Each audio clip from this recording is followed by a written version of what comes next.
মানুষের জীবনটাই একটা ঘরের মতো। সুখ যেখানে একটা আলোকিত ঘর, সেখানে অন্ধকার কোনো এক বিষণ্ণতার প্রাসাদ। আমরা আমাদের জীবনের প্রতি মুহূর্ত একটা আলোকিত ঘর থেকে আরেকটা আলোকিত ঘরে, না হয় একটা অন্ধকার ঘর থেকে আরেকটা অন্ধকার ঘরে প্রবেশ করি একটা করে দরজা খুলে। আমরা জীবনটা কেটে যায় একটা করে ঘরে পায়চারি করে, সবসময় সন্ধান করে নতুন এক দ্বার উন্মোচন করার। আমাদের এই অপেক্ষা অনন্তকালের।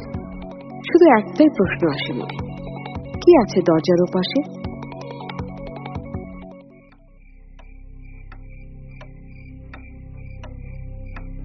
এভাবে দেয়ালের দিকে তাকিয়ে থাকতে ভালো লাগে না। আচ্ছা, দেয়াল এত বড়, কিন্তু দরজার জন্য এত কম জায়গা কেন? দেয়াল তো কেবল আটকে রাখে, দরজারা যেতে দেয় ওপারে। তাহলে কেন দেয়াল এত বেশি? কেন দরজাকে কেন সংকীর্ণ করে রাখা? কেন? এই, কার সাথে কথা বলছো তুমি ঘুমের মধ্যে? আমার কথা তুমি শুনতে পাও তপতি? তোমার কি হয়েছে বলো তো? মাঝরাতে কি সব আবল তাবল বকছো? কই কিছু না তো, তুমি ঘুমাও, তুমি ঘুমাও। তুমিও ঘুমাও, শুভরাত্রি। আচ্ছা ঠিক আছে।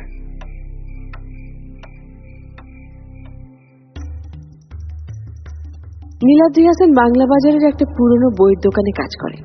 ওর স্ত্রী তপতি জামান, বিয়ে করেছে 6 মাস হলো। ওদের দুজনের পরিচয় মিশনারি অরফান এইজে। ওরা জানে না ওদের বাবা মা কি, সেখান থেকেই পরিচয়। তপতি একটা সরকারি হাসপাতালে নার্স হিসেবে কাজ করছে। ওরা দুজনেই খুব স্বল্পভাষী। নীলাদ্রির একটা অদ্ভুত ব্যাপার আছে, সে মনে মনে কথা বলে। তপতি পুরোটা বুঝতে পারে না, কিন্তু মাঝে মাঝে চোখের ভাষায় বুঝে যায়। 1 মাস হলো ওর একটা আজব সমস্যা হয়েছে। নীলাদ্রি একটা দরজা খুঁজে ওর কাছে। মনে হয় আশেপাশের সবকিছু, এই যাপিত জীবনের সবকিছু দেয়াল দিয়ে ঘেরা। কোথাও না কোথাও একটা দরজা আছে। দরজার ওপাশে থাকে আরেকটা দেয়ালের রাজ্য। সে প্রতিনিয়ত খুঁজে সেই দরজাটাকে। তপতিকে সে এখনো বলতে পারেনি। মাঝে মাঝে মেয়েটা খুব বিরক্ত হয়, খুব অভিমান করে, কথা বলে না নীলাদ্রির সাথে। নীলাদ্রি তখন মনে মনে একা একা কথা বলে নিজের সাথে, আর চোখে দেয়ালটা খুঁজে।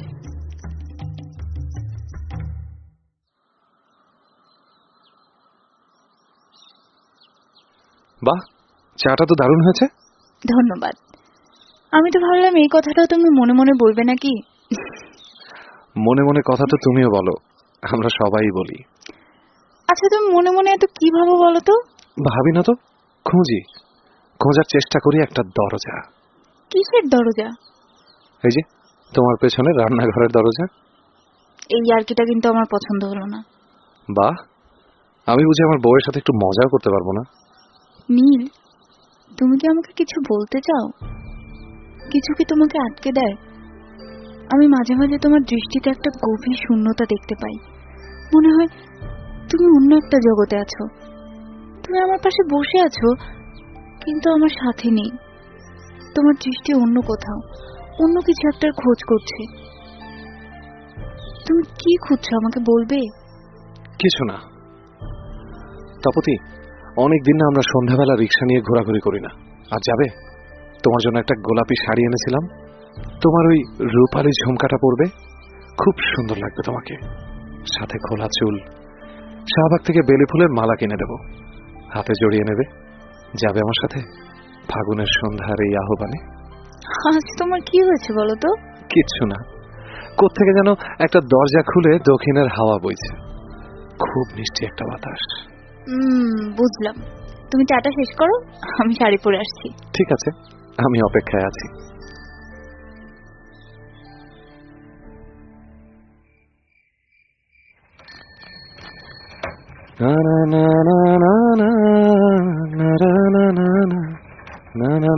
মনে আছে আমার ক্লাস শেষে রোজ সন্ধ্যায় তুমি এই গাছটার নিচে দাঁড়িয়ে থাকতে, তারপর আমার হাত ধরে ওই পুরনো কলোনি রাস্তাটা ধরে খালি পায়ে হাঁটতাম। তোমার মনে আছে আমরা চুপচাপ পাশাপাশি হাঁটতাম, কোনো কথা হতো না। তুমি একটু পরেই খুব রাগ করতে, আমার হাত ছেড়ে দিয়ে একা একাই হাঁটতে। আমি তখন ওই মোড়ের টঙের দোকান থেকে মালাই চা খাওয়াতাম, আর তুমি খুশি হয়ে যেতে। মনে থাকবে না কেন? একসময় তোমার সেই অভ্যেসটাতে যে আমিও কখন অভ্যস্ত হয়ে গিয়েছিলাম নিজেই জানি না। খুব অভিমান তোমার, তাই না? আমি দুঃখিত তপতি, তুমি আমাকে বেশি ভালোবাসো আমি জানি। শুধু ভালোবাসো বলেই আমার মতো করে তুমি নিজেকে মানিয়ে নিয়েছো। তুমি আসলে আরো ভালো কাউকে বিয়ে করতে পারতে। তুমি চুপ করবে? আমি এসব শুনতে চাই না। চলো আজ পুরান ঢাকা যাব, জগন্নাথ ভজনালয়ে সয়ার তরকারি দিয়ে বিন্নি চালের ভাত খাবো, খুব খেতে ইচ্ছে করছে। ঠিক আছে, চলো।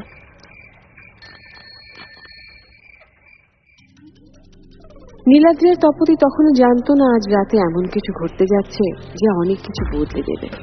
এটাই নীলাদ্রি আর তপতি হিসেবে তাদের শেষ সন্ধ্যার ভ্রমণ। আজ নীলাদ্রি সেই খোলা দরজার সন্ধান পাবে, আর সেই দরজার উপাস থেকে আসা মিষ্টি বাতাসের উৎস সে খুঁজে পাবে।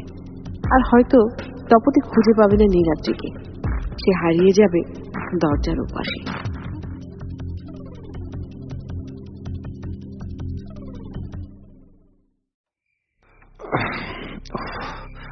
কি অসহ্য একটা গরম পড়েছে। ফ্যানটা কে বন্ধ করলো? আরে তপতি কোথায় গেল? তপতি, এই তপতি। হ্যাঁ, ইলেকট্রিসিটি নেই।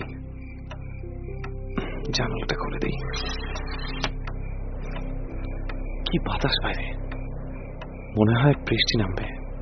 এই তপতি, তপতি। ব্যাপারটা কি? বাথরুমেও তো নেই, ড্রয়িং রুম, কিচেন, ডাইনিং কোথাও নেই। কোথায় গেল আবার মাঝরাতে? ছাদে গেল না তো?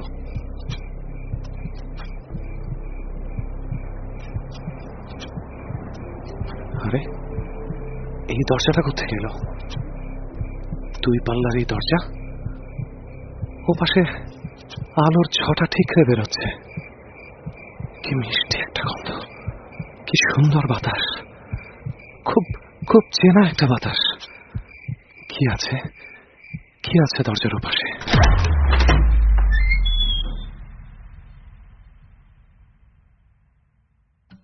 দরজার ওপাশের আরেকটা জগতে নীলাদ্রির আগমন।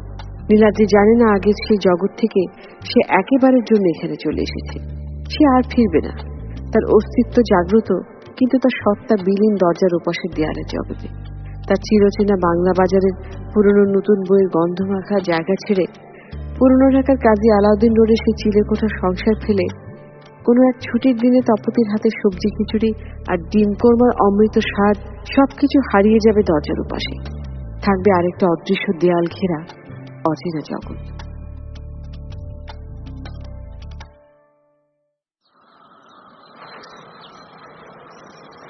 ওহ, কেমন একটা ভটা ব্যথা আমার মাথায়। আমি কি মরে গেলাম? এটাকে কি মৃত্যু বলে? কেমন আবছা একটা আধার, কোথাও একটা আলো আছে, কিন্তু কোথায় সেটা? ধীরে ধীরে দূর থেকে একটা তীক্ষ্ণ শব্দ শোনা যাচ্ছে। এটা কি মানুষের গলার আওয়াজ, নাকি ঝড়ের গর্জন? আওয়াজটা বাড়ছে ধীরে ধীরে, প্রগাঢ় হচ্ছে।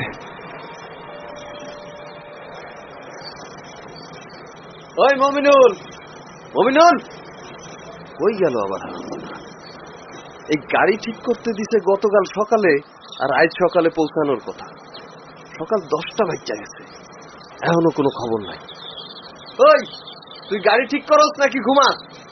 সারা রাত না ঘুমাইয়া প্রেম করো আর কামের সময় ঘুমাও। বাইর হয়ে আয় কইতাছি। কাকা কাম শেষের দিকে, এমন 12টা বাজাইছে ব্রেক ক্যাবেলটার, তাই বেশি সময় লাগতেছে, আর আধা ঘন্টা লাগবে। ঠিক আছে বুঝলাম, 11টার আগে যেন রেডি থাকে। কাকা আপনি কোনো টেনশন নিয়েন না। ঠিক আছে ঠিক আছে।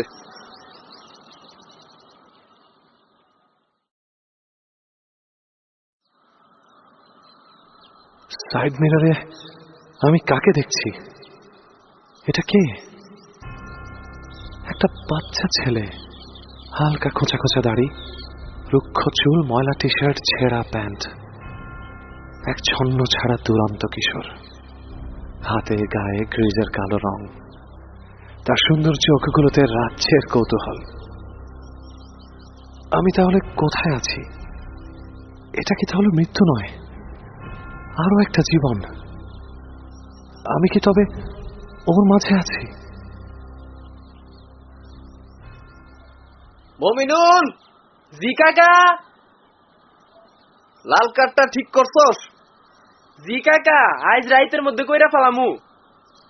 গাড়ি কাল ঢাকার বাইরে যাবে, সকাল 8টার মধ্যে ধানমন্ডি পৌঁছায় দিতে হইব। আপনি কোনো চিন্তা করেন না, আমি গাড়ি জায়গা মতো পৌঁছায় দিমু সময় মতো। এখন চাবি রাখা গেলাম, সবকিছু ঠিক করে দেখে রাখিস। আমি কাল বিকালে আমো। ঠিক আছে কাকা।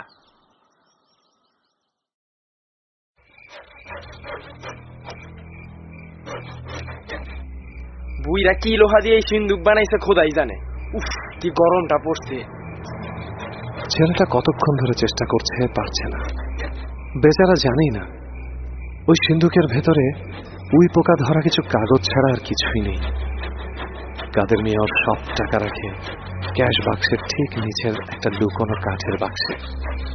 তার পাজামায় চেইন দেয়া একটা গোপন পকেটে থাকে সেই বাক্সের চাবি।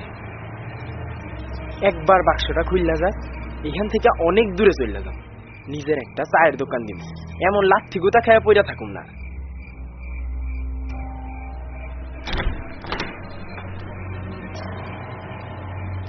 আরে চাবিটা জানি কই রাখলাম, অন্ধকারে তো কিছু দেখাও যায় না। দেখি মোবাইলের টর্চ লাইটটা জ্বালাই। ছেলেটা তরতর করে ঘামছে, ওর হৃদস্পন্দন বেড়ে গেছে। সে কুটিসুটি মেরে সিন্দুকটার পেছনে লুকাবার চেষ্টা করছে। কাদের মিয়া ক্যাশ বক্সের কাছে চলে যাচ্ছে। হাতড়ে হাতড়ে সে সেই গোপন পকেট থেকে চাবিটা বের করেছে। সে নিচু হয়ে পুরনো ময়লা কার্পেটের নিচে থেকে কাঠের বাক্সটা বের করল, চাবি দিয়ে খুলছে। মুমিন ধীরে ধীরে হামাগুড়ি দিয়ে সিন্দুকের পেছন থেকে বেরোচ্ছে। কাদের মিয়া তালাটা খুলে টাকা গুনতে লাগলো। বাক্সে কিছু স্বর্ণের গহনা দেখা যাচ্ছে। কাদের মিয়া বন্ধকির ব্যবসা করে, সুদ খায়। এসব টাকা সে রাখে এই বাক্সে। তার ঠিক পেছনে দাঁড়িয়ে আছে মমিন। তার দ্রুত ওঠানামা করা নিঃশ্বাস শুনে কাদের মিয়া ঝট করে পেছনে ঘুরে তাকালো। কে কেডায়? আমি। মমি, তুই তুই এখানে কি করতেছস? তোর হাতে এটা কি? তুই তুই চুরি করতে ঢুকছস? নেমো খারান, আমার খাইয়া আমার পয়রা তুই বেইমানি করছস। রাস্তায় পয়রা আসিলি, আমি তোরে তুললে আনছি। আইনা রাস্তার কুত্তার মতন রাখছেন, উঠতে বসতে মারছেন। কোন কামটা আমার দিয়ে করার নাই, খালি ঘুমানোর জায়গা দিছেন আর পচাবাসি খাইতে দিছেন। আমি এখানে থাকুম না। আমার 10 বছরের যা বেতন জমছে তা আজকে নিয়ে যাবো। আমার টাকা দেন। হারামজাদা, আজকে তোরে খুন করুম, তোরে তোরে তেলের ভাত খাওয়ামু। তার আগে আপনিই থাকবেন না। না না, আহ আহ! মমিন তার হাতের ধারালো খরাতটা কাদের মিয়ার গলায় চালিয়ে দিয়েছে। গলার ধমনী কেটে ফিনকি দিয়ে রক্ত পড়ছে। কাদের মিয়ার গলা চেপে ধরে জবাই করা গরুর মতো ছটফট করছে। তার গলা দিয়ে গোঙানির শব্দ বের হচ্ছে। আচ্ছা, আমি কেন মমিনের প্রতিটা অনুভূতি বুঝতে পারছি। মানুষের আক্রোশ তীব্রতা কি গভীর হতে পারে, যা কিশোর মনে অন্ধকার দিককে উন্মোচন করে। লোকটা ছটফট করতে করতে একসময় নিস্তেজ হয়ে গেল। সারাটা ঘর রক্তে মাখামাখি। বাক্সের ভেতরে রাখা টাকায় রক্ত লেগে আছে। মমিনকে পালাতে হবে, অনেক দূরে যেতে হবে। কিন্তু কিন্তু মমিন কি বাঁচতে পারবে? জীবন কি ওকে বাঁচতে দেবে? নিছি, সব টাকা নিছি। পালাইতে হইব, অনেক দূরে যাব, অনেক দূরে। মমিনের জীবনের এই দেয়াল থেকে দূরে যেতে যে দরজাটা দরকার, সে কি তা খুঁজে পাবে? মমিন দৌড়াচ্ছে। সন্ধ্যায় ঠিক করা গাড়িটা স্টার্ট দিচ্ছে। গাড়ি চলতে শুরু করেছে। পালাও মমিন, পালাও, খুঁজে বের করো সেই দরজাটা। পালাও, পালাও।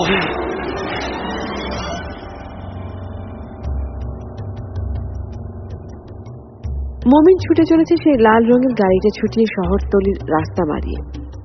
একটা হাইওয়ে ধরে ছুটছে 80-90 মিটার স্পিডে। এত জোরে মমিন কখনো গাড়ি চালায়নি। এই কিশোর একটু আগে ভয়াবহ একটা খুন করেছে। কি বিভৎস খুন! ক্রোধ মানুষকে দানব বানিয়ে ফেলে। নীলাদ্রি জানে এই দেয়াল ভেদ করে কোনো এক দরজা অপেক্ষা করছে। লম্বা সময় পর কোনো একটা নির্জন রাতের নির্জন হাইওয়েতে হঠাৎ গাড়িটা হার্ট ব্রেক করলো। ঝাঁকি খেয়ে গাড়িটা থেমে গেল। হঠাৎ ধাক্কার সামনে কাঁচের সাথে বাড়ি খেয়ে মমিনের কপাল সামান্য কেটে গেল। ইঞ্জিন গরম হয়ে গেছে, পানি লাগবে। মমিনের মাথাটা দপদপ করছে। সে টলতে টলতে গাড়ির দরজা খুলে বের হলো। গাড়ির সামনে থেকে ধোঁয়া বেরোচ্ছে, পেট্রোলের ঝাঁঝানো গন্ধ বের হচ্ছে। মমিন রাস্তার ধার ধরে নিচে নামতে থাকে। দূরে একটা ছোট্ট ডোবা দেখা যাচ্ছে, পাশে একটা ছোট্ট টিনের ঘর, ভেতরে হালকা একটা বাতি জ্বলছে। মমিন সেই দরজাটার সামনে গিয়ে দাঁড়ায়, একটু অপেক্ষা করে দরজায় টোকা দিতে থাকে। কিছুক্ষণ পর জোরে ধাক্কা দিলে দরজাটা খুলে যায়, আর তারপর সব কিছু হয়ে যায় অন্ধকার। তবে কি আধারের রাজ্য দরজার ওপাশে?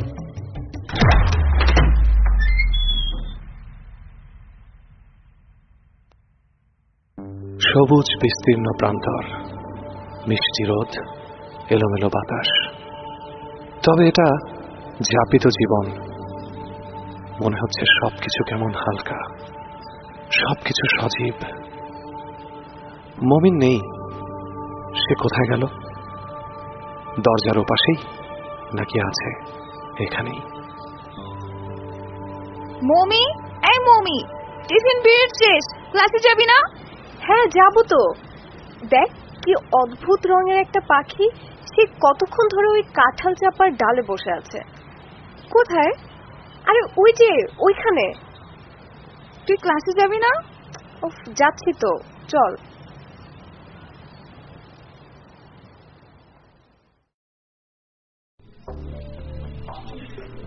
মেয়েটা ক্লাস 6-এ পড়ে, ক্লাসের লাস্ট বেঞ্চে বসে। সমাজবিজ্ঞান ক্লাসটা তার খুব একটা পছন্দ না, তাই হয়তো সে একটা গল্পের বই পড়ছে, আগাথা ক্রিস্টির কালো কফি অনুবাদ। মনে হচ্ছে যেন মেয়েটা বইয়ের মধ্যেই হারিয়ে গেছে। কি সুন্দর দুটো বেনি করা। মেয়েটার সাথে তপতির ছোটবেলার চেহারার খুব মিল। সে এভাবেই মিশনারি স্কুলে ক্লাস করতে আসতো। দূর থেকে মেয়েটাকে দেখতাম, কি পবিত্র একটা চেহারা। মনে হচ্ছে যেন অতীতে ভ্রমণ করছি।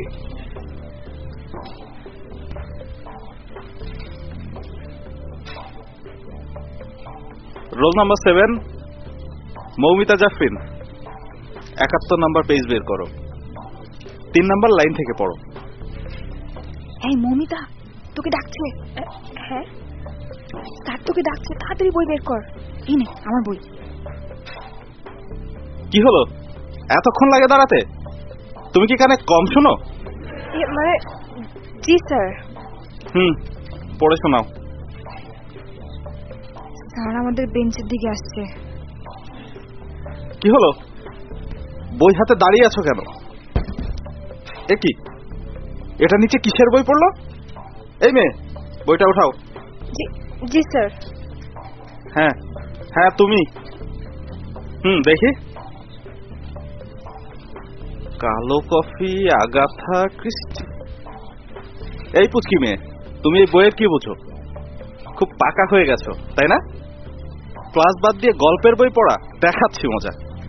যাও, ক্লাসের বাইরে গিয়ে কান ধরে দাঁড়াও। এই মেয়ে, তুমিও যাবে। আমি কি করলাম স্যার? একটা কথাও হবে না, যেটা বলছি সেটা করো। এই, তুমি কাগজে লিখো, আমি ফাঁকিবাজ। এই ক্লাস ক্যাপ্টেন, এই কাগজ ওদের পিঠের পেছনে লাগিয়ে দাও। ক্লাসের বাইরে উল্টো হয়ে দাঁড়াও, যাতে সবাই তোমাদের পেছনের লেখা দেখতে পায়। এত সাহস আমার ক্লাসে গল্পের বই পড়া? চুপ, একদম চুপ। সবগুলাকে বাইরে কান ধরে দাঁড় করে রাখবো।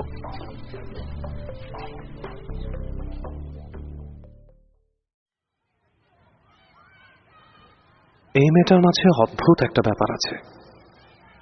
সে অন্য 10টা বাচ্চার মতো নয়, একটু অন্যরকম। ছুটির পর মেয়েটা অনেকক্ষণ ধরে বেঞ্চিতে বসে আছে। সব বাচ্চাদেরকেই তাদের বাবা মা না হলে বাড়ি থেকে কেউ নিতে এসেছে।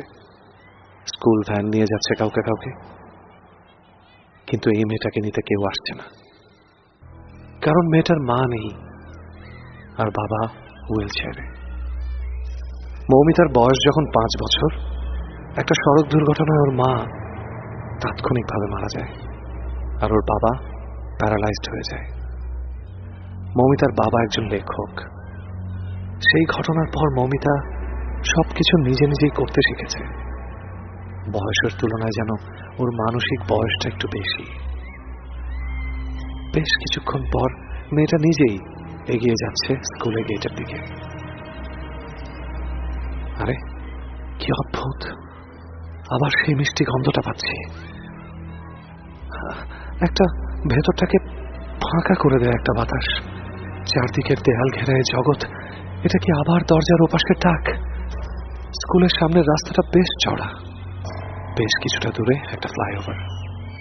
আরো কিছু পথচারীর সাথে মৌমিতা রাস্তা পার হচ্ছে। কি ব্যাপার, এমন ঝড়ো হাওয়া বুঝে গেল। দুটো বাস পাশাপাশি পাল্লাপাল্লি করছে, দূর থেকে দেখা যাচ্ছে। ওগুলো এগিয়ে আসছে দানবের মতো। প্রচন্ড গতিতে ছুটে আসা বাসগুলো তাদের নিয়ন্ত্রণ হারালো ফ্লাইওভারের ঢালে এসে, একেবারে খুব কাছে।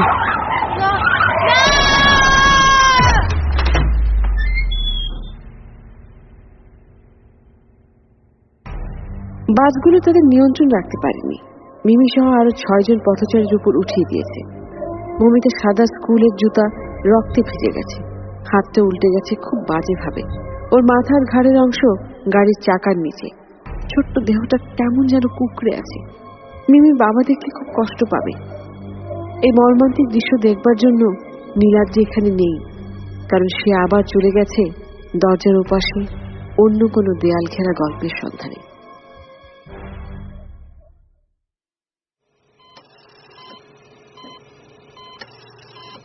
কেমন ধূপের একটা গন্ধ।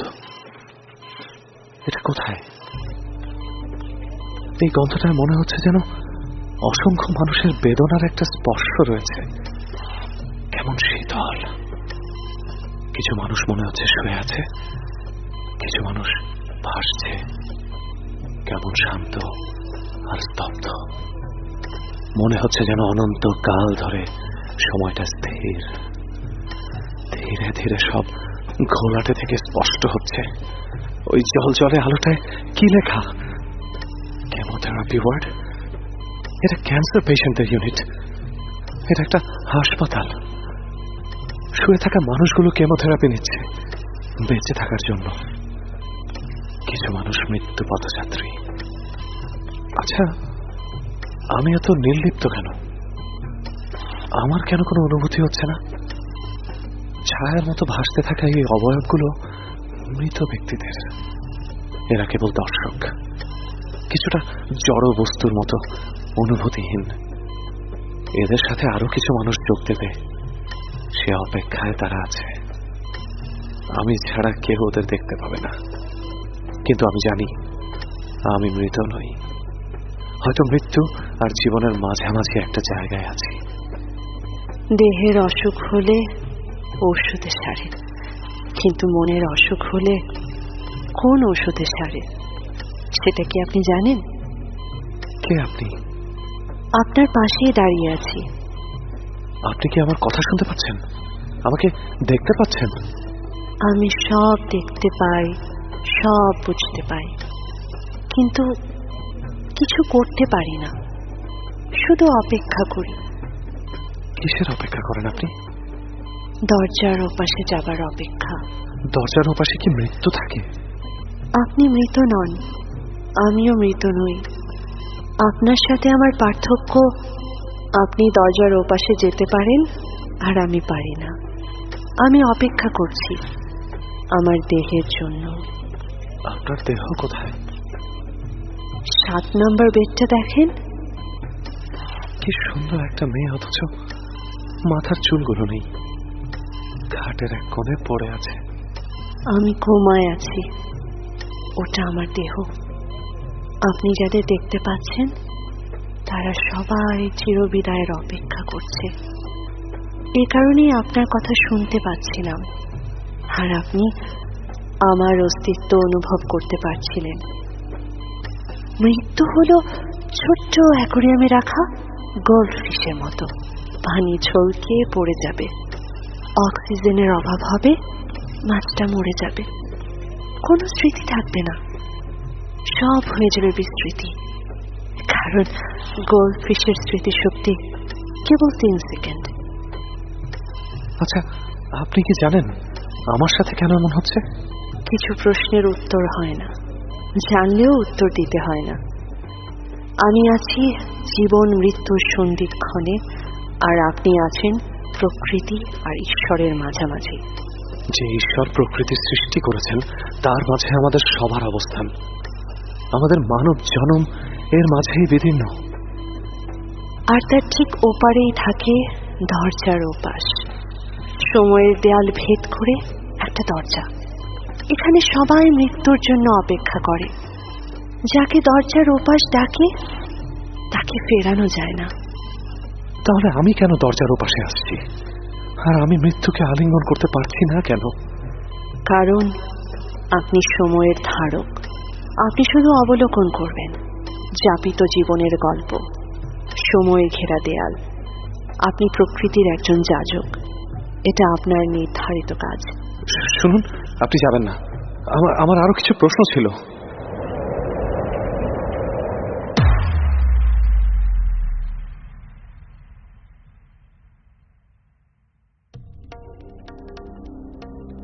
মৃত্যু মানব জীবনের এক চরম সত্য।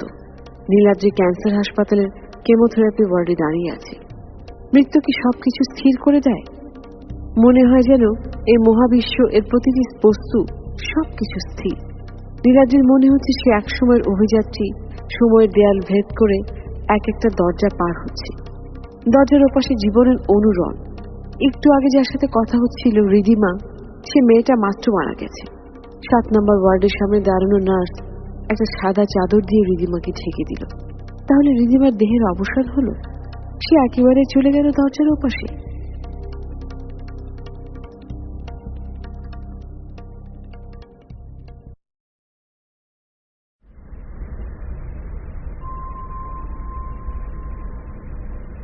কেমন ব্যবসা একটা গরম, মনে হচ্ছে চামড়ার উপর দিয়ে গরম একটা বাষ্প।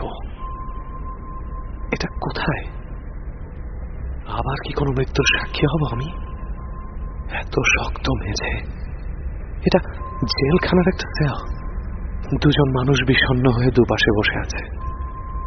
একজনের চোখ আধ বোঝা, মনে হয় ঘুমাচ্ছে। আরেকটা মানুষের পাশ হতে দেখা যায়, মানুষটাকে দেখা যাচ্ছে না।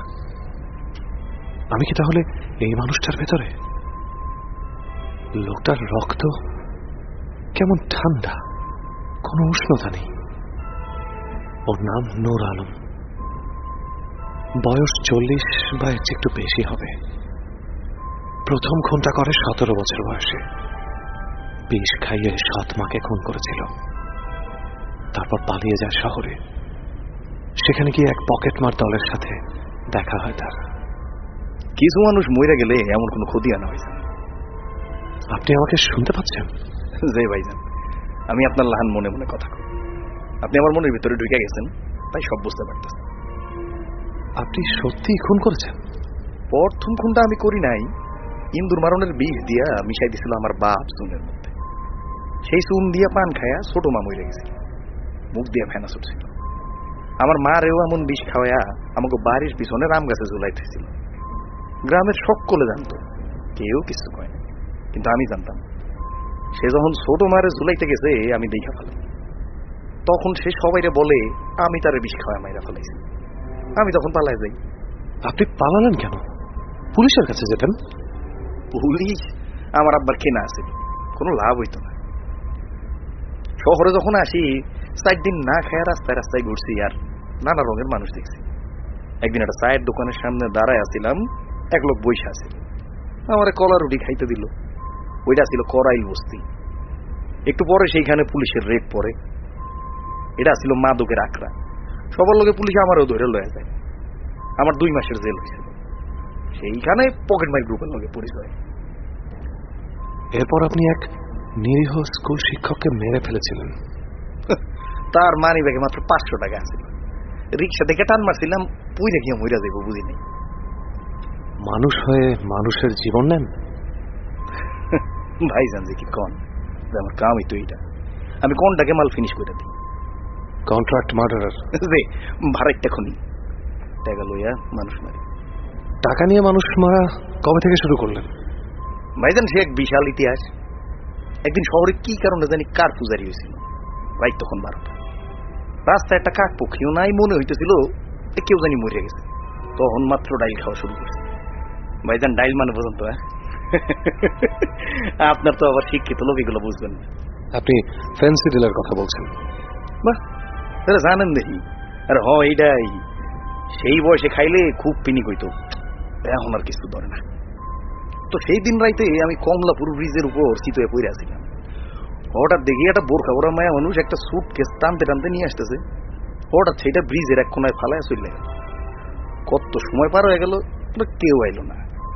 আমি কিছুক্ষণ পর হামাগুড়ি দিয়া সেই সুটকেসটার কাছে গেলাম। সেটাতে আবার কোন তালা ছিল না। খুললা দেখি সাদা পাউডারের মতো কি জানি অনেকগুলা প্যাকেট, আর একটা বস্তা দিয়া মোরাই না গোল কি জানি। নেশার করে খুললা দেখি একটা মানুষের কাটা মাথা। আমি খুব ডরাইছি। পলাইতে গিয়ে দেখি 4-5 জন লোক আসতেছে, হাতে বন্দুক। আমরা ধরে হলাই, লাথি গুতা দেয় আর কয়, এই আর আমি জালাল শেখের লোক। আমি কই আমি জালাল শেখ নামে কাউকে চিনি না। মায়ের খাইতে খাইতে একটু পর আর ব্যথা লাগতেছিল। এক সময় হুশ গান গেল, চোখ খুললা দেখি একটা গাড়ির গ্যারেজে পড়ে আছে। হঠাৎ কে জানি মুখের মধ্যে পানি ছুঁড়ে মারল। শহরে তখন 2 গডফাদারের দল, জালাল শেখ আর রমিজ মোল্লা। একদিন এক পক্ষ মরে তো, আর একদিন আর এক পক্ষ। কাটা মাথারা আসিল জালাল শেখের ডাইন হাত, তার ভাই করিম শেখের, সাথে আসিল সাদা পাউডার। এই সব দেখার পর তো আমার আর ছাড়া যায় না, রমিজ মোল্লার দলের লোক হয়ে গেল। সেই থেকে শুরু মানুষ খুন করা। যে ভাইজান 12টা খুনের কাম। আপনি কতগুলো খুন করেছেন? মুশকিল তো 100-র কাছাকাছি তৈরি। এতগুলো খুন করেছেন, কখনো অনুশোচনা হয়নি? প্রথম বুক ধরফর করত, হাত কাঁপত। 2-3 দিন কিছু খাইতে পারতাম না, বমি আইতো, কিন্তু এর পরে আর ডর করে নাই। তো একটা খুন করে খুব কষ্ট পাইছিলাম। জরিনা আমার বউ, আমি ওরা মারতে চাইনি। রমিজ মোল্লার খুব কাছের লোক রুস্তমের লগে ওর একটা সম্পর্ক হয়েছিল। একদিন 2 জন এক লগে দেখা হলে সেই দিন রাইতেই বালিশ চাপা দিয়ে মাইরা ফেলে। লাশটা বস্তাবন্দি কইরা বুড়িগঙ্গায় ফালাই দিছিলাম। বউটা পোয়া দিয়েছিল। পরে জানতে পারি আমি ভুল করছি। রুস্তমরাও সারি নাই। একটা এনকাউন্টারের সময় কপালে ঠিক মাঝখানে গুলি করেছিলাম। সহি নিশানা বুঝলেন ভাইজান, গিলো বাইরে হয়ে গেছিল। রমিজ মোল্লা ব্যাপারটা বুঝতে পারছিল, কিন্তু কিছু বলে নাই। এরপর থেকে আমি তার খুব কাছের লোক হয়ে গেল। আমার মায়াডারে নিজের মায়ের মতো বড় করতেছে। আমি যখন থাকুম না, রূপারে সেই দিকে রাখবো। আপনার মেয়ে আছে? জি, ওর চেহারাটায় পুরা মায়ের লায়ন হয়েছে। ওরা দেখলে মাঝে মাঝে খুব কষ্ট হয়। আমি নিজের মায়াডারে এতিম করে দিছি। কষ্ট খুব অদ্ভুত জিনিস। আমাদের নেতিবাচক পারিপার্শ্বিকতার প্রকাশই কষ্ট। খুব আপেক্ষিক ব্যাপার। ভাইজান আপনার জ্ঞানী কথার কিছুই বুঝতে পারতেছি না। তো যেই খুনের লাগে আমার ফাঁসি হইতেছে, সেইটা আমি করি নাই। তাহলে কে করেছে? রমিজ মোল্লার পোলা। কিন্তু দায়টা আমার গাড়ি নিছি। এর বদলে রমিজ মোল্লা সারা জীবন আমার মায়ের আর দেখার দায়িত্ব নিছে। আমার মতো একটা খুনি কখনো ওরে ভালো কিছু দিতে পারতাম না। আর এই পাপের জীবনটা আর ভালো লাগতেছিল না। তোমার ফাঁসি কি আজকে? জি ভাইজান, আমার সময় হয়ে গেছে ভাইজান, আমার এখন যাইতে। যাবার আগে একটা কথা বলে যাবে নূর আলম? আমি কেন এসব দেখতে পাচ্ছি? আমি কি এভাবেই একটার পর একটা দরজা পার হয়ে যাব আর কারো না কারো অন্তিম মুহূর্তের সাক্ষী হয়ে থাকবো? আপনি দরজার চাবি, আপনি না থাকলে তুই দরজা খুলবে না ভাইজান। আমি গেলাম, আমারে জরিনা ডাকে, ওর কাছে গিয়ে মাপ চাওয়া লাগবে। ভালো থাকবেন।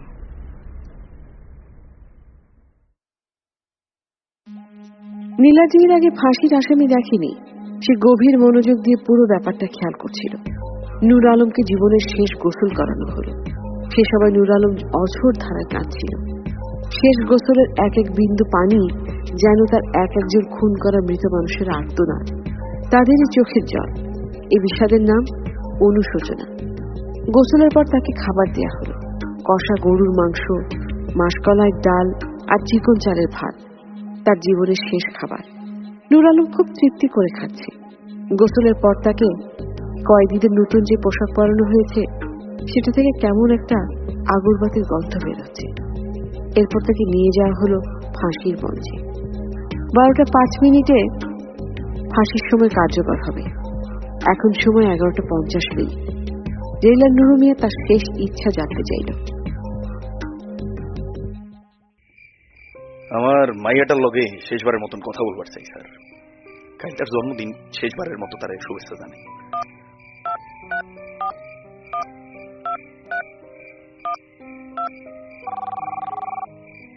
হ্যালো, কে? শুভ জন্মদিন আম্মাজান। বাবা, তুমি কোথায়? কাজে আছি রে মা। তুমি আসবে না? জানো রমিজ কাকা কত আয়োজন করেছে। কাল না আমার কাছে সব মেয়েদের দাওয়াত, অনেক বড় কেক কাটবো। বাহ, খুব ভালো। তুমি কখন আসবে বাবা? আসবো রে মা, কাজ শেষ হইলেই আমি চলে আসবো। আমার জন্য কি উপহার আনবা বাবা? তোর কি চাই মা? একটা পাখি। পাখিটা বন্দি আছে মনের কাছে, চলে আসবে পাখি তোর কাছে। কি বলো বাবা, কিছুই তো বুঝতেছি না। আম্মাজান, আমি তাই লক্ষণ রাখি। ভালো থেকো মা। আচ্ছা বাবা, কাল কিন্তু তাড়াতাড়ি চলে এসো। তুমি না আসলে আমি কেক কাটবো না। ভাইজান, আপনি আমার মেয়েটার দেখা রেখেন। আমি ওপার থেকে কিছুই করবার পারব না। আপনার মেয়ে ভালো থাকবে নূর আলম। বিদায় ভাইজান। নূর আলম সিঁড়ি বেয়ে উঠে যাচ্ছে ফাঁসির মঞ্চে। মনে হচ্ছে যেন আমিও সাথেই উঠছি। ফাঁসির দড়িটার যত কাছে যাচ্ছি পা যেন আরো ভারী হয়ে আসছে। জল্লাদ কালো কাপড়টা দিয়ে মাথাটা ঢেকে দিল, কেমন নরকের মতো কালো। সবকিছু ঠান্ডা হয়ে আসছে। তাহলে কি আজ নুরু মিয়ার সাথে আমিও মৃত্যুর স্বাদ আস্বাদন করব? ফাঁসির দড়িটা গলায় পরানো হয়েছে, ধীরে ধীরে চেপে আসছে। হাত পা চাচ্ছে ছুটে পালাতে, কিন্তু কে যেন শক্ত করে মাটির সাথে পা আটকে রেখেছে। জেলার হাতের থেকে সাদা রুমালটা ফেলে দিল। জল্লাদ পায়ের নিচে ট্র্যাপডোরটা হাতল টান দিয়ে খুলে ফেলল। শূন্যের মধ্যে ভাসছে নুরু মিয়া, ছটফট করছে। কি এক অপার্থিব যন্ত্রণা ছেয়ে যাচ্ছে। অবশেষে নুরু মিয়ার মনের খাঁচায় বন্দি পাখিটা মুক্তি পেল। ওই দূরে খুলে গেল আরেকটা দরজা।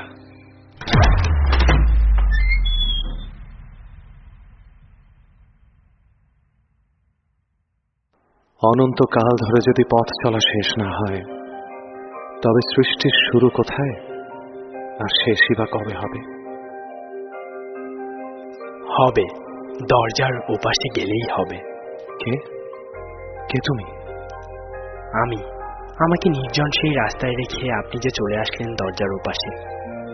তুমি কি মৃত? আমি জীবন আর মৃত্যুর মাঝখানের একটা বিস্তীর্ণ প্রান্তরে আছি। এখানে সবাই অপেক্ষা করছে। কিসের অপেক্ষা? একটা অদৃশ্য দরজা খুলে যাবার অপেক্ষা, আর আপনি সেই দরজার চাবি। আমি সেই দরজার চাবি? হ্যাঁ, আপনাকেও আমার সাথে মৃত্যুর স্বাদ অবলোকন করতে হবে, তাহলেই আমি মুক্তি পাব।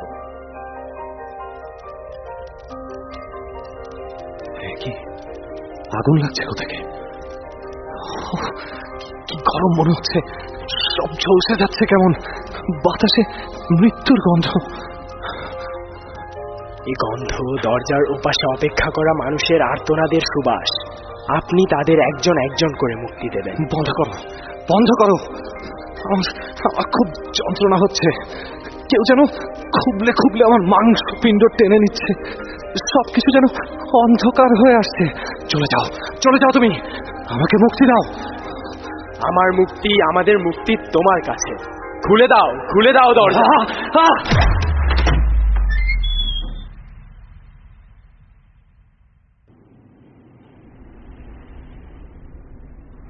আপনি চলে এসেছেন? কে? আমি মৌমিতা, আপনার অপেক্ষায় ছিলাম। তুমি কি মৃত? হ্যাঁ, আমি মরে গেছি, কিন্তু তাও আমাকে এখানে অপেক্ষা করতে বলেছে।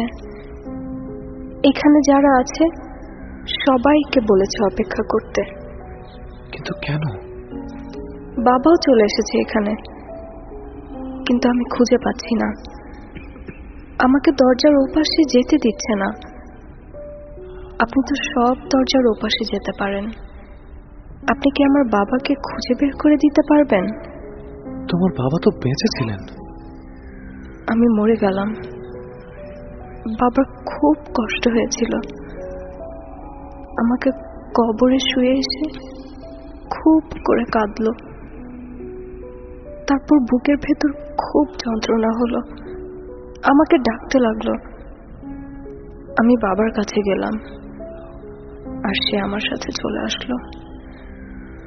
বাবাও মরে গেল।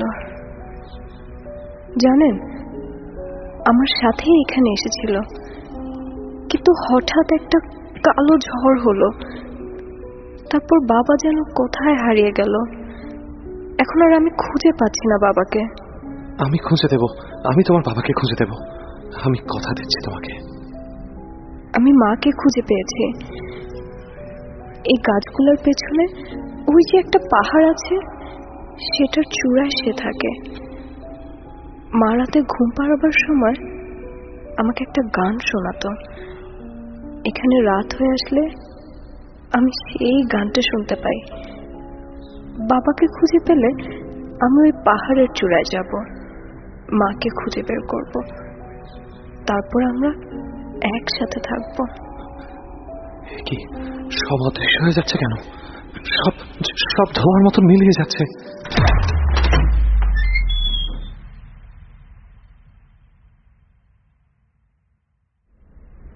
কেমন আছেন নীলাদ্রি? ভালো কি খারাপ সেই অনুভূতিগুলো এখন আর হয় না। ওপাশের জগতের অনুভূতি স্থির। অনুভূতি, ভালোবাসা, যন্ত্রণা সব পার্থিব পৃথিবীর জন্য। অপার্থিব জগতে এদের কোনো অস্তিত্ব নেই। অস্তিত্বহীন সত্তায় আমি তবে কেন অনুভূতি খুঁজে পাই? আমি আপনাকে আগেই বলেছি, আপনি সেই দরজার প্রহরী। আপনার অনুভূতি হবে। এখানে আর কারো অনুভূতি নেই। কিন্তু আমি এখান থেকে মুক্তি চাই। আমি খুব ক্লান্ত। আপনার ক্লান্তি সসীমের মতো চলতেই থাকবে, কিন্তু আপনার পথ চলা অসীম, অনন্তকালের। আমার একজনের সন্ধান চাই। আপনি মৌমিতার বাবাকে খুঁজছেন? হ্যাঁ, আমি মৌমিতাকে কথা দিয়েছি। যদি প্রকৃতির ইচ্ছে হয় তবে অবশ্যই তাকে খুঁজে পাবেন। আমার ইচ্ছা এটা। এখানে আপনার ইচ্ছে কিছুই হয় না। আপনার কাজ প্রকৃতির দ্বারা নির্ধারিত। আপনি বাতাসের মতো সময়ের দেয়াল ভেদ করে চলাচল করতে পারেন, কিন্তু কোনো ইচ্ছে শক্তির বহির প্রকাশ করতে পারবেন না। এটা প্রকৃতি আপনার জন্য নির্ধারণ করেছে। আমি খুঁজে বের করবই আমার মুক্তির পথ। আপনার জন্য শুভকামনা। দেখা হবে আবার।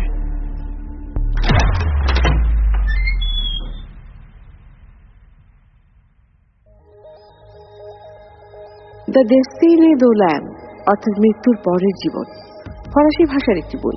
মৃত্যুর পরের জীবন নিয়ে লেখা।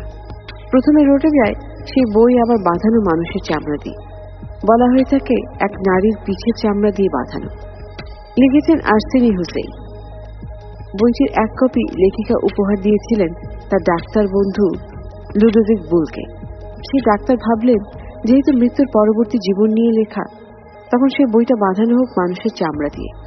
একটা মানসিক রোগীর মৃত্যু হলে তার দেহ কেউ দাবি করেনি, তখন নাকি মৃতার পিঠে চামড়া দিয়ে বাঁধানো হয়েছিল বইটি। তবে পরে জানা যায় মানুষের নয়, বইটি বাঁধানো ভেড়ার চামড়া দিয়ে। 1954 সালে এক বই প্রেমীর তরফে বইটি এসে পৌঁছয় হার্ভার্ডের পাঠাগারে। মানুষের চামড়া দিয়ে বই বাঁধানোর রীতি 50 শতক থেকে প্রচলিত। প্রকৃতি আর প্রকৃতির সৃষ্ট মানুষ যেন এক সুপরিকল্পিত খামখেয়ালি। বাস্তব আর পরবাস্তবের দুই জীবনের মাঝে একটা দরজা, এক পাশে মৃত্যু আর আরেক পাশে জীবন। কিন্তু জীবনের দরজা পেরিয়ে যদি একবার কেউ মৃত্যুর দেয়াল ঘেরা জগতে পৌঁছে যায়, সে আর ফিরতে পারে না। দরজার ওপাশের ঘটনা পরিক্রমা কেবল দেখে যাওয়া ছাড়া কি নীলাদ্রি আর কিছুই করতে পারবে না? প্রকৃতির এই নির্মম খেলা থেকে সে কি কখনো মুক্তি পাবে না? সময় তা বলে দেবে।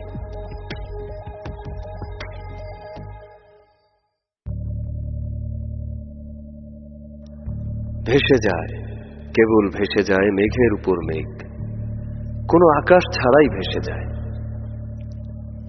আপনাকে আমি কোথাও দেখেছি।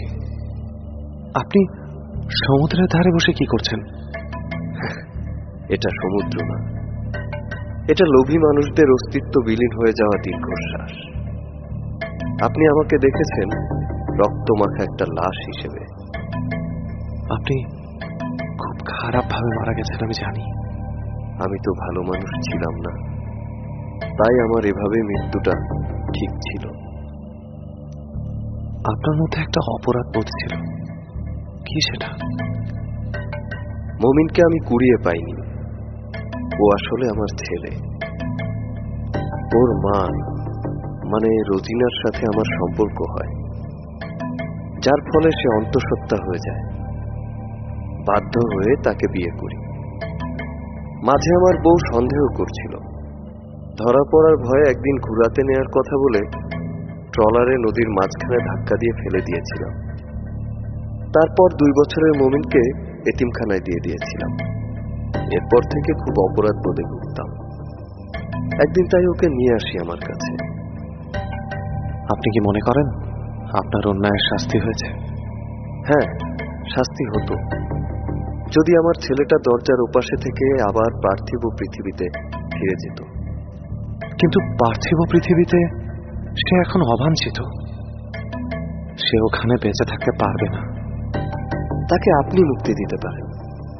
আমি নরকবাসী, আমার নরকে যাওয়ার বিনিময়ে সে অপার্থিব পৃথিবীর স্বপ্নময়তায় বেঁচে থাকুক।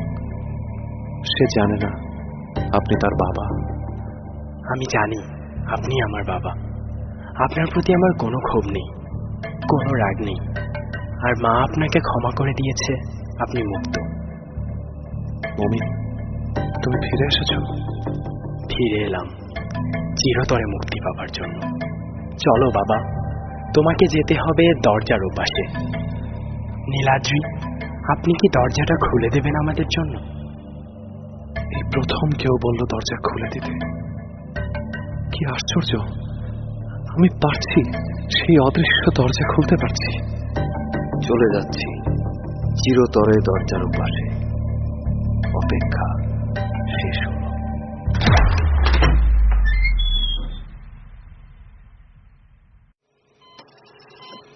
আচ্ছা নার্স আন্টি, আমি কি মরে যাব? না না, মরে যাবে কেন? এই যে তোমাকে ওষুধ দিচ্ছি, তুমি একদম ঠিক হয়ে যাবে, খেলাধুলাও করতে পারবে। আমি জানি আমি আর বাঁচবো না। রোজ মমিতা আমার কাছে আসে, ওই যে আমার পাশে বসে আছে। কোথায়? আমি তো কাউকে দেখতে পাচ্ছি না মা। আছে, ওর সাথেই আছে। আমাকে বলেছে ওপারের দরজায় সে অপেক্ষা করছে আমাদের জন্য। দরজা? কিসের দরজা? তুমি কি কোনো দরজা দেখতে পাচ্ছ তো? না, দরজার ওপাশ তো আমি দেখতে পাই না আন্টি। কিন্তু মমিতা বলেছে ওখানে অনেক শান্তি, কোনো কষ্ট নেই। এই যে প্রতিদিন শুয়ে দিচ্ছ আমাকে, তুমি জানো আমার খুব কষ্ট হয়। মনে হয় কেউ যেন আমার মাথার ভেতরে ঢুকে ছুরি দিয়ে সব কুচি কুচি করে কাটছে। খুব যন্ত্রণা হয়, খুব। আমাকে যেতে দাও। মা আর বাবা যখন এসে কাঁদে, ওদের দেখে আমার আরো কষ্ট হয়। আর কথা বলে না মা, শরীর খারাপ হয়ে যাবে। ওষুধ দিয়ে দিচ্ছি, তুমি ঘুমো। আমি একেবারেই ঘুমিয়ে যাব আন্টি। দরজার ওপাশে যেতে হলে অনেক লম্বা ঘুম দিতে হয়, না হলে ওখানে যাওয়া যায় না। তুমি ঘুমিয়ে যাও মা, আমি তোমার মাথায় হাত বুলিয়ে দিচ্ছি, এক্ষুনি ঘুম চলে আসবে। আমি আসছি মা। তুই আমাকে রেখে কিন্তু ওই পাহাড়ে যাবি না, আমরা একসাথে যাব। দরজা, এটা কোন দরজা? এরকম একটা দরজার কথা নীলাদ্রি বলতো। আমাকে একা রেখে চলে গেল, কোথাও খুঁজে পেলাম না। নীলাদ্রি, তুমি কি জানো তোমাকে আমি কত খুঁজেছি? তুমি কি জানো, যদি সম্ভব হতো পৃথিবীর সব দরজার ওপাশে গিয়ে আমি দেখতাম তুমি কোথায় আছো। ফিরে শুনি, তোমাকে আমার খুব প্রয়োজন।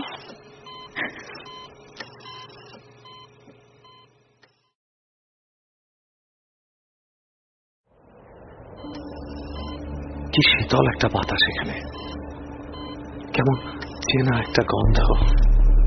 এটা তপতি যে হাসপাতালে কাজ করে সেই হাসপাতালটা, সেই করিডর, সেই একটা অদ্ভুত ঘ্রাণ। ওই যে ওই ওয়ার্ডটা থেকে তপতির চুলের ঘ্রাণ আসছে। এত কিছুর মাঝেও ওর চিরচেনা গন্ধটা পাওয়া যায়। দাঁড়িয়ে আছে তপতি। এই তপতি, শুনতে পাচ্ছ?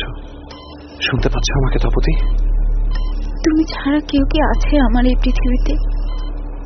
তুমি কি করে পারলে আমাকে এভাবে একা রেখে চলে যেতে? তুমি এত নিষ্ঠুর, এত স্বার্থপর। এই তোমার ভালোবাসা? কি বলছো তুমি তপতি? আমি কিছুই বুঝতে পারছি না। কেবল ঠোঁট নাড়ছো আর অঝড় ধারায় কাঁদছ। দেখো, আমি চলে এসেছি, আমি ফিরে এসেছি। ও তোমাকে শুনতে পাবে না, কারণ তুমি আছো দরজার ও পাশে। কে তুমি? আমি দূর না, আমি কিছুক্ষণ পরেই মরে যাব। আমার ক্যান্সার হয়েছে, মাথায় এত বড় একটা টিউমার হয়েছে। আমাকে কেমোথেরাপি দিচ্ছে। এই সুইটা যখন দেয় তখন এই টিউমারটা মনে হয় পাথরের মতো ভারী হয়ে আমাকে পিষে ফেলে। তখন মৌ আমাকে ওপারের গল্প শোনায়। আমার ব্যথা আস্তে আস্তে কমে যায়। এই নার্স আন্টিটা খুব ভালো, উনি মাথায় হাত বুলিয়ে দিলে আমার খুব ভালো লাগে। তোমরা একসাথে থাকলে খুব ভালো হতো, কিন্তু ওরা চায় না তোমরা একসাথে থাকো। ওরা মানে? ওরা কারা? এই দরজাটা যাদের, ওরা সব কিছু বানিয়েছে। তুমি মৌকে দেখতে পাচ্ছ? একটা কাচের দেয়াল দেখা যাচ্ছে। মৌমিতাকে ওই পাশে দেখা যায়। ও আমাকে ডাকছে, আমাকে যেতে হবে। তপতি, তপতি তুমি শুনতে পাচ্ছ? এ কি, এই নীল রঙের কাচের দেয়াল, এটা আমাকে তপতির থেকে আলাদা করে রেখেছে। অনেক কষ্ট, আমার একটু শান্তি লাগবে। এ কি টুনা, অক্সিজেন লেভেল নীল, হার্টবিট নীল হয়ে যাচ্ছে। সিস্টার, এক্ষুনি তাকে ডাকো, কুইক, এমার্জেন্সি কার্ডিয়াক শক নিয়ে এসো।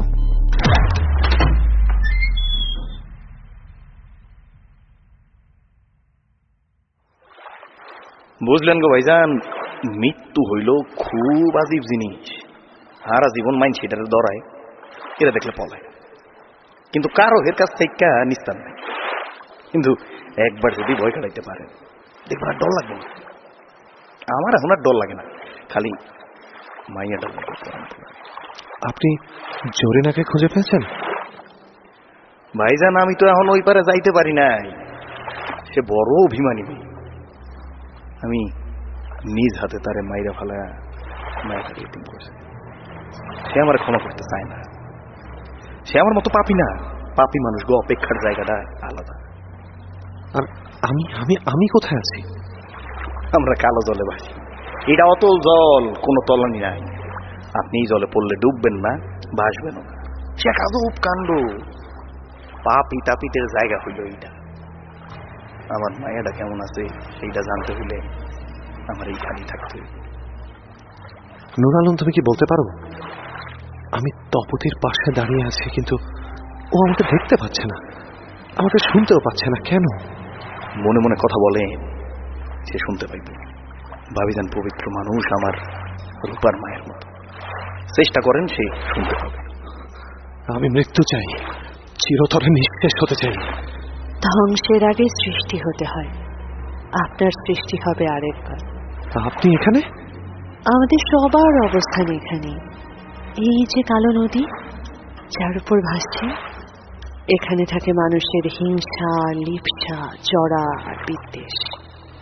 মানুষের কালো জগতের অব্যয়গুলোকে গ্রাস করতে করতে এই জল কালো।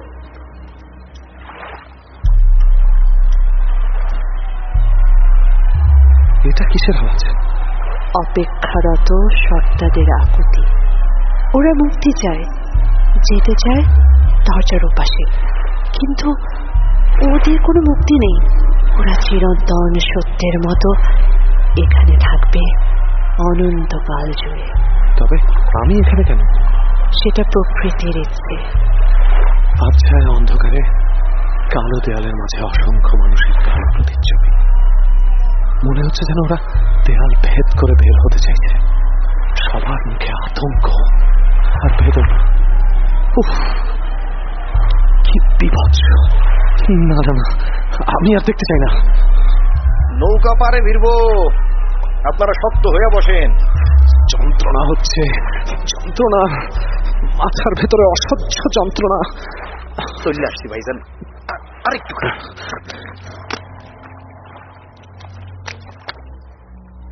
ওই যে দূরে দরজা দেখা যায়, আপনার খোলার অপেক্ষায় আছে। খুলে দিন, মুক্ত করে দিন আবদ্ধ সত্তাদের। আবছায়া ঘোলাটে অনেক কালো।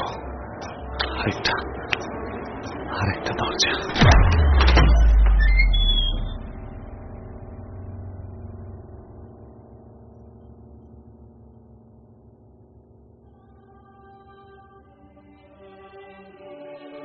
এটা কোন জায়গা?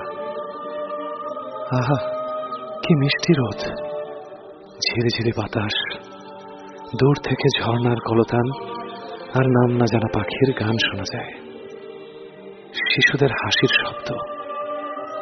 একেই কি তবে স্বর্গ বলে? কি ঝকঝকে নীল আকাশ, স্ফটিকের মতো স্বচ্ছ সাদা মেঘ, সূর্যের আলোটা কি আদর মাখা, কি শান্তি। আপনি এসেছেন, আপনাকে বিদায় দেওয়ার জন্য আমরা এসেছি। এই সব কিছু আপনার জন্য, এই ফুলগুলো আপনার। বাহ, কি সুন্দর লাল গোলাপ, মিষ্টি ঘ্রাণ। এমন ঘ্রাণ তো কোনোদিনও পাইনি। অভিযাত্রী, আপনার যাত্রার বিরতি আশা করি উপভোগ করছেন। আমার অনন্তকালের যাত্রা তবে কি শেষ?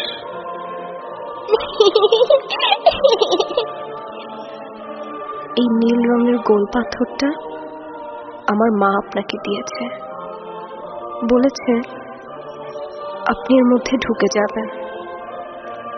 এটা তো কত ছোট্ট পাখির একটা ডিমের মতো। ওই যে ঘাসের সবুজ গালিচা বিছানো মাঠ, ওটা পার হলেই একটা রূপালী আলোর প্রাসাদ। তার সিংহ দরজার ওপাশেই আপনার গন্তব্য। তোমরা সবাই কি একই দরজার পাশে চলে এসেছো? এটা আনন্দ ঘেরা সময়ের দেয়াল। সবাই এই দেয়ালের ভেতর আসতে পারে না। এখানকার দরজা সবার জন্য খোলা নয়।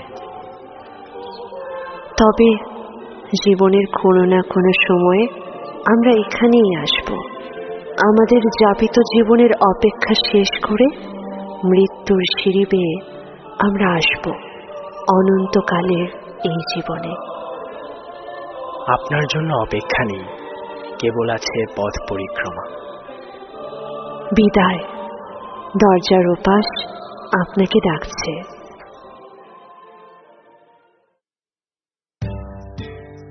ধীরে ধীরে এই মায়াময় জগৎটার পেছনে ফেলে নীলাদ্রি হাঁটতে থাকে সবুজ ঘাসের গালিচা ধরে।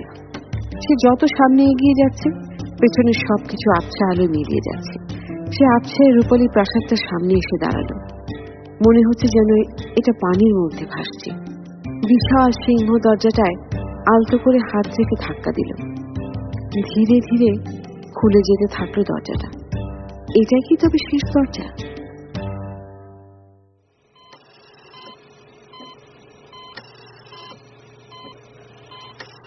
এটা আমি কোথায় এলাম? এটা হাসপাতালের একটা কেবিন। অল্প আলো জ্বলছে, বেডে একটা মেয়ে। খুব চেনা লাগছে, আমি ওকে চিনি।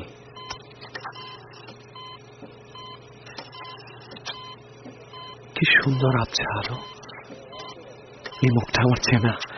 তপতি, আমি ওকে ছুঁতে পারছি। কি শীতল ওর কপালটা, আর কি শান্তি ওর স্পর্শে। লাঠি, তুমি এসেছো? হ্যাঁ তপতি, আমি ফিরে এসেছি চিরদিনের জন্য।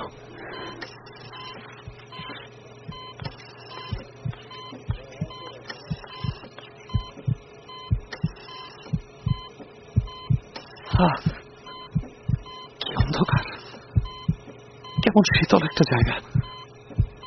আবার আমি কোন দরজার আড়ালে চলে আসলাম? তপতি, তপতি কোথায় গেল? কিছু একটা আমাকে টানছে, কোন একটা খোলা দরজার দিকে টেনে নিয়ে যাচ্ছি। আমি দেখতে পাচ্ছি না, কিন্তু আমি জানি একটা আলোময় দরজা অপেক্ষা করছে আমার জন্য। এটাই শেষ দরজা।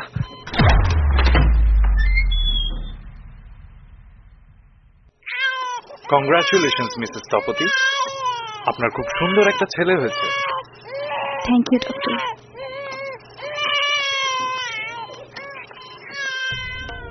প্রকৃতির কাছে আমরা দাবার চালের গুটি মাত্র। আমরা খেলে যাই সারা জীবন অদৃশ্য দড়ির টানে। সময়ের পরিভ্রমে আমরা পার করে যাই একটা করে দরজা। যখন মনে হয় সব দরজা বন্ধ, তখন খুলে যায় কোনো না কোনো একটা দরজা। আমাদের আজীবন অপেক্ষা কেবল আরেকটা দরজার ওপাশে।